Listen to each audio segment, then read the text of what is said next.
नदियों का संगम होता है। इस संगम का भी एक अनूठा महत्व है।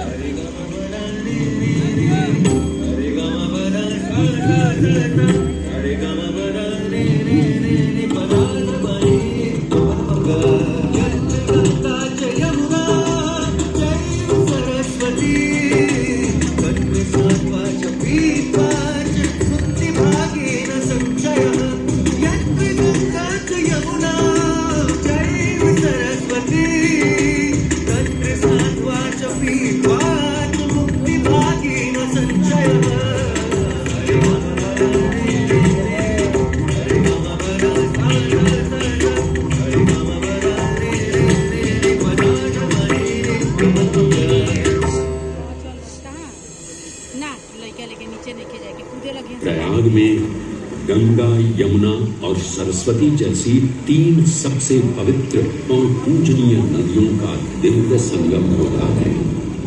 इन नदियों के संगम में स्नान करने एवं संगम का जल ग्रहण करने से मनुष्य मुक्ति का अधिकारी बन जाता है और इसमें किंचित भी संदेह नहीं है।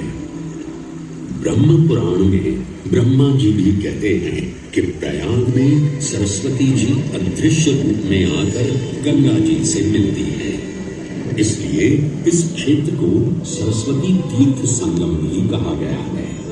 सरस्वती नदी के अदृश्य रूप से मिलने के पीछे भी एक पौराणिक कथा सुनने को मिलती है।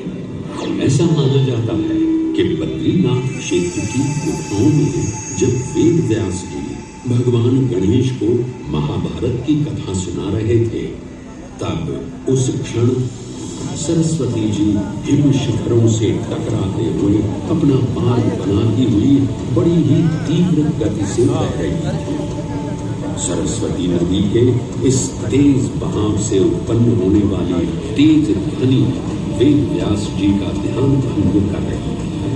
इसलिए महर्षि वेद व्यास जी ने सरस्वती जी से वेग और ध्वनि को कम करने का आग्रह किया, परंतु उनके अनुरोध उपरांत भी जब सरस्वती नदी के वेग एवं ध्वनि में कोई कमी नहीं हुई तो उन्होंने क्रोधित होकर सरस्वती जी को श्राप दे दिया और कहा कि वे अब धरती के भीतर यानी कि पाताल लोक में प्रवाहित होंगी।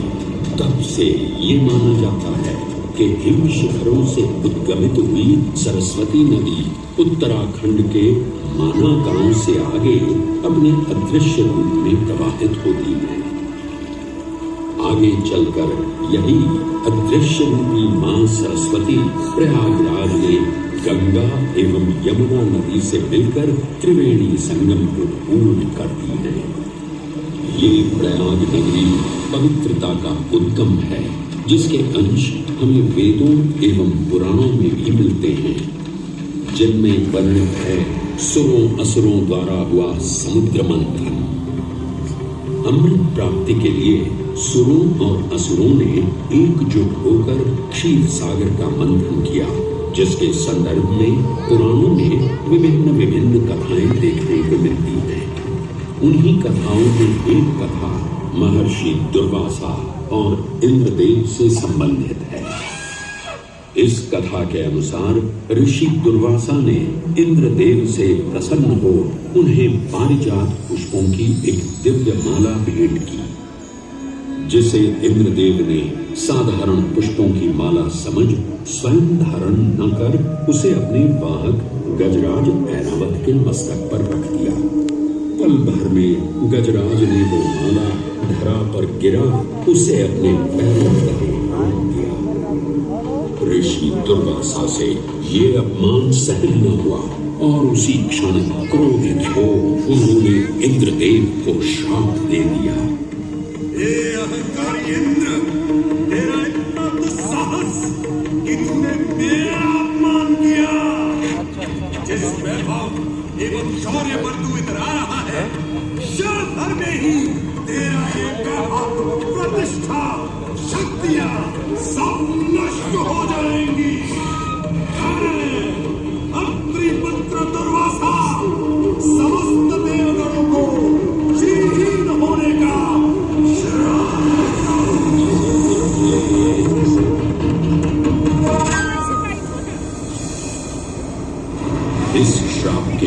परिणाम स्वरूप स्वर्गलोक से लेकर वैकुंठ धाम तक का सारा वैभव चला गया। जहां स्वर्गलोक में सभी देवता अपना वैभव एवं शक्तियां खो चुके थे, वहीं वैकुंठ धाम में मां लक्ष्मी भी क्षीर सागर की गहराइयों में चली गई। उनके जाते ही सृष्टि का संतुलन बिगड़ने लगा एवं असुर राजा बलि ने तीनों लोग अपने अधीन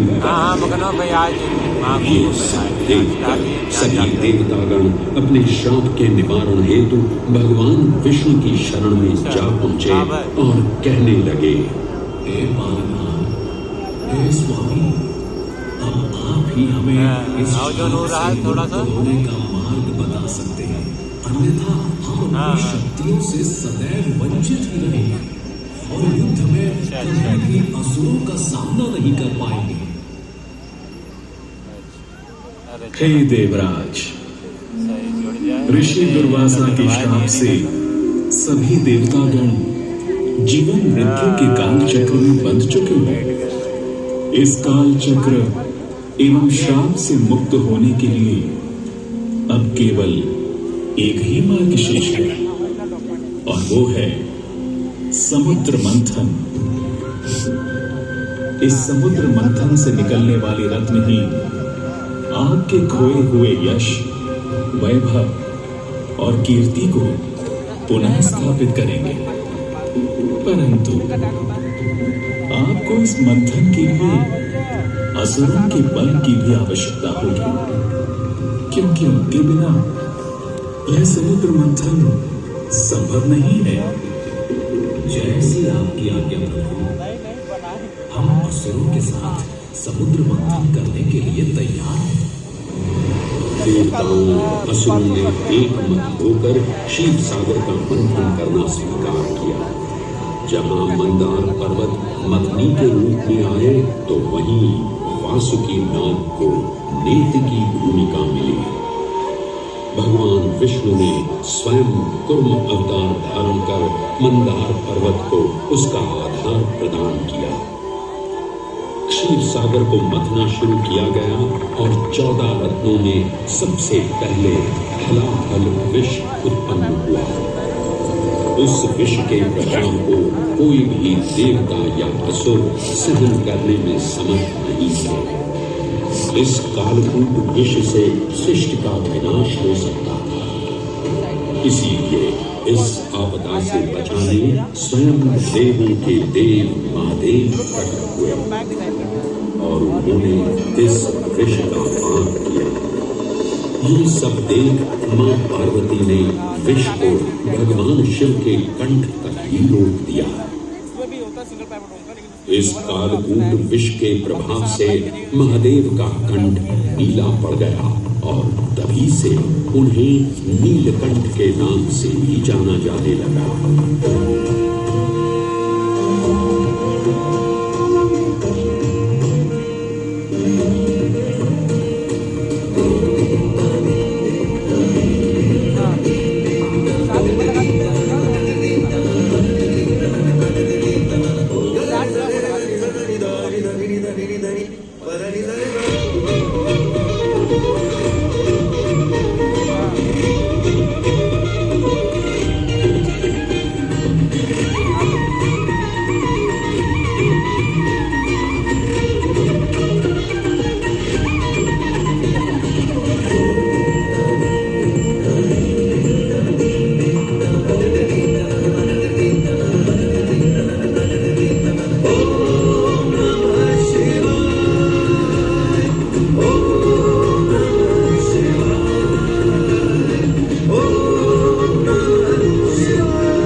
हलाहल के पश्चात समुद्र की गहराइयों से मां लक्ष्मी का आगमन हुआ, जिन्हें भगवान विष्णु ने वर्ण करके अपनी अर्धांगिनी बना लिया।